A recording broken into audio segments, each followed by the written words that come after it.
pozdrav še z moje strani. Najlepša hvala organizatorju za povabilo. Tako na začetku ne še enkrat upravičen profesor Nečaka, ki ga danes ni z nami in ga nadomeščam. Torej, moja naloga danes je, kako sem jo razumela, da na kratko predstavim stanje v Evropi pred izbruhom druge svetovne vojne in vzroke zanje. Verjetno kakšnih novih stvari ne bom razkrila, nič pa seveda ne škodi oziroma je dobrodošlo, da nekoliko osvežimo spomin. Dolžnost zgodovinarjev namreč je, da vedno znova opominjamo, da je bila druga svetovna vojna najbolj uničujoč spopad v zgodovini človeštva.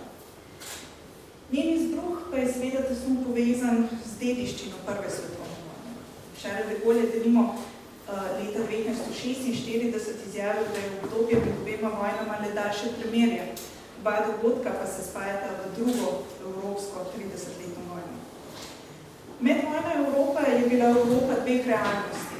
Na eni strani so bile države, ki jih je preveval vzpon fašizma, stalinizma, nacizma in njihovih derivatov na Poljskem, v Jugoslaviji, Avstriji, Grčiji, Romuniji in tako dalje.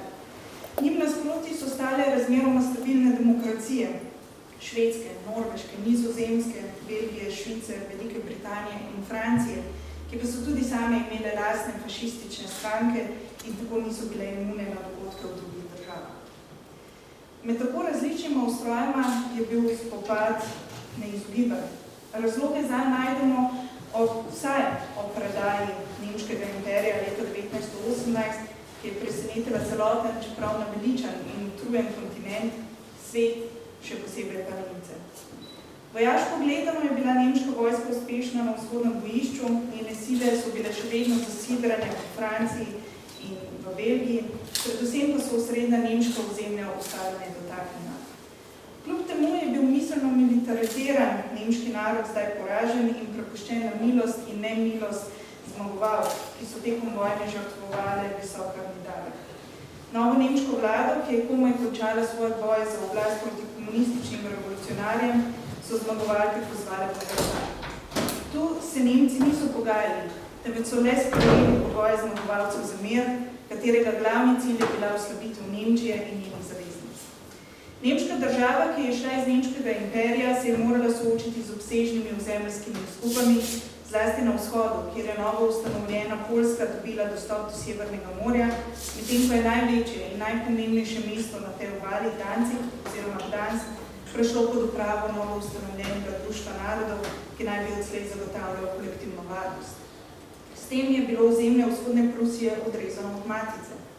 Poleg teh in vseh ostalih ozemeljskih izgub je bila nemška vojska popolnoma poražena in ponižana.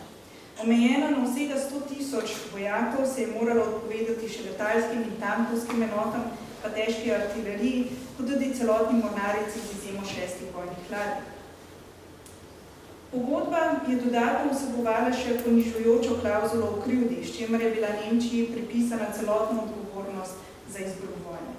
Ta klavzula je bila za zmagovalke poleg simbolnega pomena tudi stvar pragmatizma. Francija in Velika Britanija sta v vojno vstopili kot državi kreditodajalki, končali pa sta jo kot veliki dolžnici. Predvsem Francija je posledično zahtevala, da Nemčija preko reparacij poplača svoje dolgove. A zneski, ki so jih zmagovalke zahtevale, so večkrat presegli zneske, ki jih je bila Nemčija sposobna plačati. Breme poplačila pa je kasneje vplivalo na gospodarsko nestabilnost in hiperinflacijo. Ekonomsko-socialna stiska, ki jo je povzročila velika gospodarska kriza, je omogočila, da je po vojni vladajoče socialiste nadomestila alternativna politična opcija. S svojimi ognjevitimi govori je največ pozornosti vzbubil Adolf Hitler. Z govorniškega odra je ljudem jasno pokazal na glavne krivce za težko situacijo.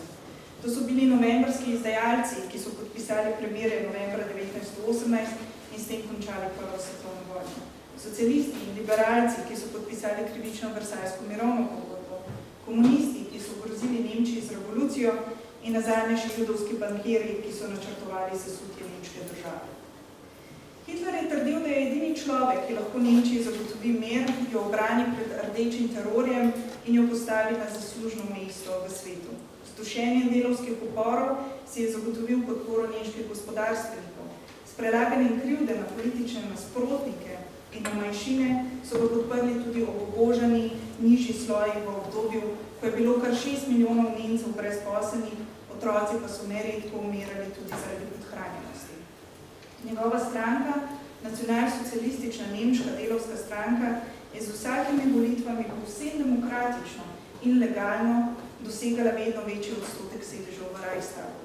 Leta 1932 so dosegli večino in v začetku leta 1933 je Hitler postal kancler, ki je s pragmatičnim povezovanjem notranje in zunanje političnih potez uresničeval predvoljivne obljube in temeljne postulate svoje ideologije. Vse to s ciljem oblikovanja novega reda v Evropi, v katerem bo več prostora za Nemce, ne pa tudi za Jude, druge manj vredne rase, vključno Slovani in za drugače misleče.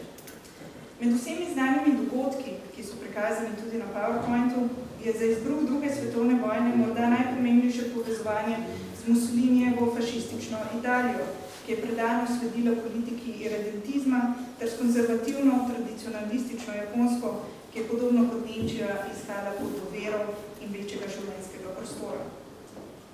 Temu povezovanju pa se nasprotni tabor ni znal ustrezno zoperstaviti.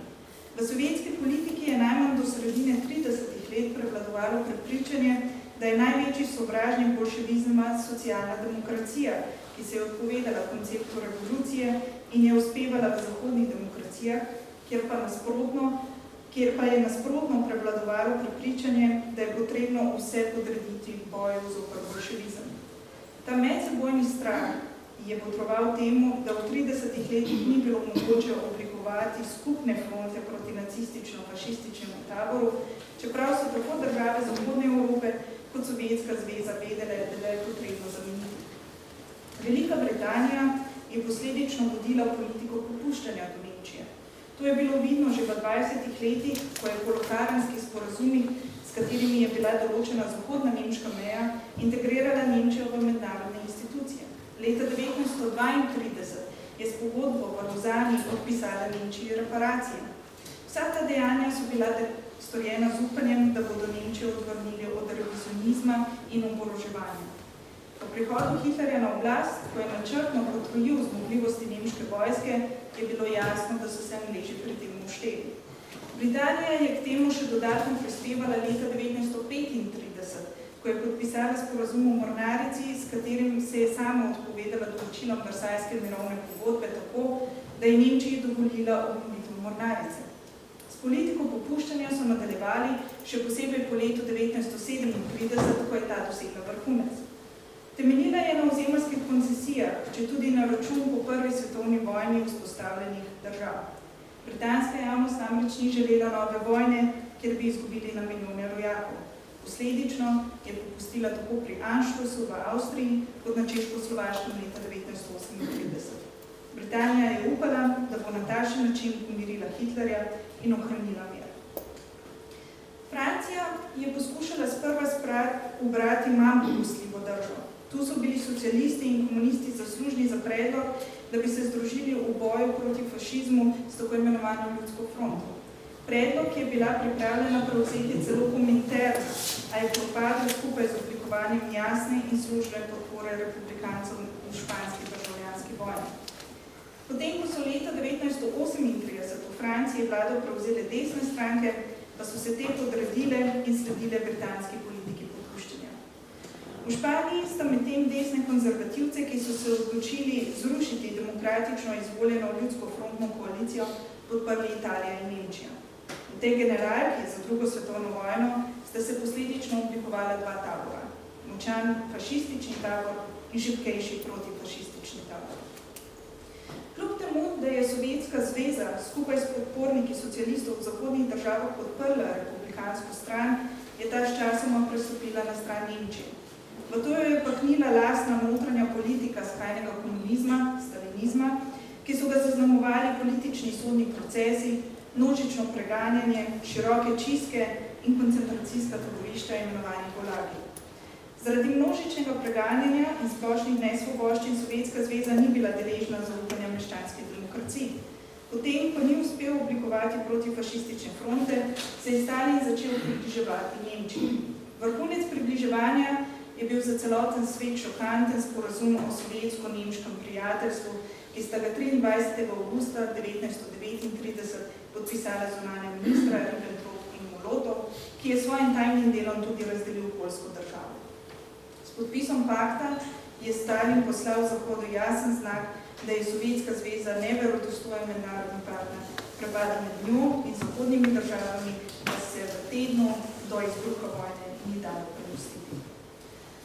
V razmerah skrajno političnih interesov, ki jih je porodila Prva svetovna vojna in utrditev utemeljeno v mirovnih pogodbah, odpovedi Društva narodov kot poroka kolektivne varnosti in kršitvi vseh strani glede dogovora o izogibu tajni diplomaciji, vsem zaradi pomanjkanja ustrezne in pravočasne opozicijam aspiracijam fašističnega tabora, se je rodila Druga svetovna vojna. Napad na Poljsko nekaj minut pred 5. uro zjutraj 1. septembra pred 80 leti je bil jasen znak takšne politike. Prvi pakt, ki je bil sklenjen z Nemčijo po Hitlerjevem prevzemu oblasti, je podpisala prav Poljska leta 1934. Šlo je za sporazum o nenapadanju. Ob razkosanju Češko-Slovaške leta 1938 je Poljska na podlagi tega sporazuma dobila zaolžje, ki ga je smatrala za svojega in tako sodelovala pri delitvi nemškega vojnega plena. Ko pa se je Nemčija na Češko-Slovaškem utrdila in začela zbirati svoje sile v poljski meji, se je Poljska obrnila na svoji drugi zaveznici. 25. avgusta 1939 je obnovila in poglobila zavezništvo z Britanijo. Nova pogajanja je vodila tudi s Francozi. Kljub temu pa se niti Pariz, niti London nista želela spustiti v novo vojno, čeprav je Britanija vsaj širila svoje letalstvo. Po napadu sta na včerajšnji dan pred 80 leti Britanija in Francija vendarle napovedali vojno Nemčiji. A letalska flota, ki bi lahko dostavila pomoč Poljski, še ni bila pripravljena. Poleg tega britanska vlada še ni bila pripravljena poslati v boj tako daleč od domovine svojih vojakov, sploh pa ne pa vojno, ki neposredno ne ogroža njenega teritorija. Tudi Franciji vojna za Poljsko ni dišala. Tako sta stopili v 8 mesec trajajočo sedečo vojno, kot jo je poimenovalo nemško zgodovinopisje, oziroma smešno vojno, kot jo je poimenovalo francosko. Poljska je bila s pomočjo Sovjetske zveze, čeprav je bila ta pomoč mala, zasedena v 30 dneh. Danska v enem dnevu, v 2 mesecih Norveška in v istem času so padle tudi države Beneluxa in Francije.